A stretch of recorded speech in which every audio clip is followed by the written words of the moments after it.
तर कन्सेंटबद्दल तुम्हाला किती माहिती आहे? कन्सेंट शब्द तुम्हाला किती उकलला आहे हे आपण आज चेक करूया. रेडी? कन्सेंट स्टॅटिक असते की बदलू शकते? म्हणजे एकदा कन्सेंट घेतली की ती कायमसाठी राहते, असं असतं का? किंवा कन्सेंट विचारल्यामुळे रोमॅन्स कमी होतो का? समजा मी कोणाला रेड रोज दिला रोज डेच्या दिवशी आणि त्या व्यक्तीने रेड रोज स्वीकारला. याचा अर्थ माझ्यासोबत फिजिकल रिलेशनशिपला काही गोष्टी वेगवेगळ्या करायला ती व्यक्ती तयार आहे, असा अर्थ होतो का?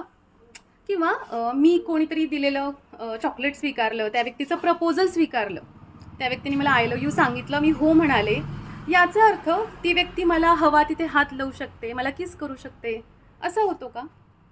किंवा मी कोणाला तरी किस करायची परमिशन दिली, याचा अर्थ ती व्यक्ती माझ्यासोबत फोटो काढून फेसबुकवर फोटो टाकू शकते, ती मला गर्लफ्रेंड म्हणू शकते, असं होतं का?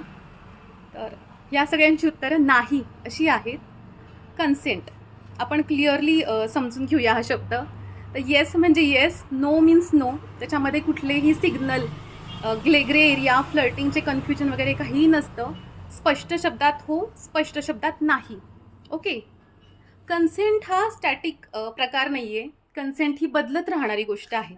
म्हणजे समजा एखाद्या व्यक्तीला मी आज कन्सेंट दिली, याचा अर्थ पूर्ण नातं असेपर्यंत ती कन्सेंट होच असणार आहे असं नाही होत.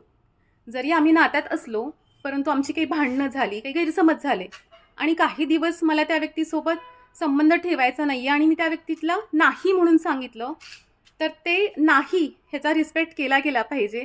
केवळ नात्यामध्ये आहे याचा अर्थ माझं सगळं ऐकलं पाहिजे आणि होकार दिला पाहिजे असं मुळीच होत नाही. तर आज माझं जरी हो असलं तरी उद्या नाही असू शकतं आणि कदाचित जर प्रॉब्लेम सॉल्व्ह झाला तर ते पुन्हा होसुद्धा होऊ शकतं. पण त्याची वाट पाहिली पाहिजे आणि नाही हे फिक्स असेल तर त्याचा सन्मान केला पाहिजे. ओके. कधी-कधी असंही होईल की भांडण जरी झालं नाही, दोघांचं नातं अगदी छान आहे, परंतु मी कामाच्या प्रेशरनी खूप टेन्शनमध्ये आहे किंवा खूप थकलेली आहे किंवा आजारी आहे, माझा बिलकुल मूड नाही आहे. तेव्हासुद्धा मी सेक्ससाठी किंवा फिजिकल इंटिमेसीसाठी नाही म्हणू शकते आणि त्याचा आपण आदर केला पाहिजे. ओके. तिसरी गोष्ट, मी एखाद्या व्यक्तीसाठी, एखाद्या गोष्टीसाठी हो म्हणाले, याचा अर्थ बाकी सगळ्या गोष्टींसाठी हो आहे, असं होत नाही. म्हणजे समजा मी एखाद्या व्यक्तीला मला स्पर्श करायला किंवा हातात धरायला अनुमती दिली, तर याचा अर्थ ती व्यक्ती मला किस करू शकते किंवा आणखी काही गोष्टी करू शकते असं होत नाही. किंवा तुम्ही एखाद्या व्यक्तीला किससाठी हो म्हणाले, अ, तर ती व्यक्ती किस सोडून आणखीही पुढच्या गोष्टी करू शकते, असा मुळीच होत नाही. प्रत्येक गोष्टीसाठी वेगळी वेगळी कन्सेंट घ्यायला हवी.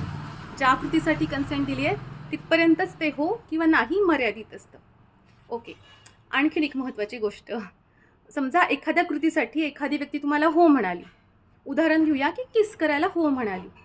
आता किसिंग सुरू झालं, परंतु ती कृती सुरू झाल्यानंतर त्या व्यक्तीला अवघडल्यासारखं वाटायला लागलं, चांगलं वाटत नाही आहे, तिला ते थांबवू वाटते, मे बी घाबरली असेल किंवा आवडलं नसेल, तर ती व्यक्ती ती कृती तिथे थांबवू शकते.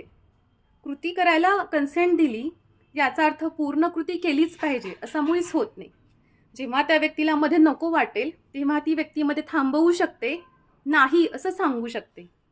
तसंच हे सेक्सबद्दल पण होतं. बऱ्याचदा काही व्यक्तींना वाटतं की किससाठी हो म्हटली, याचा अर्थ किस सुरू झाल्यावर पूर्ण म्हणजे इंटरकोर्स होऊन, सेक्स होऊनच ती गोष्ट संपली पाहिजे. हे अत्यंत चुकीचं आहे. किससाठी हो म्हटली आहे, तेवढ्यासाठी कन्सेंट आहे आणि ते करताना सुद्धा तिला जर मध्ये थांबवू वाटलं, तुम्हाला नाही म्हणू वाटलं, तर तो पूर्ण अधिकार दुसऱ्या व्यक्तीला आहे. तर कन्सेंट ही त्या वेळेपुरती मर्यादित आहे. कन्सेंटमध्ये बदलू शकते आणि आधी हो असेल तरी कृती सुरू झाल्यानंतर ती व्यक्ती नाही म्हणू शकते. आणखी काय येतं कन्सेंटमध्ये?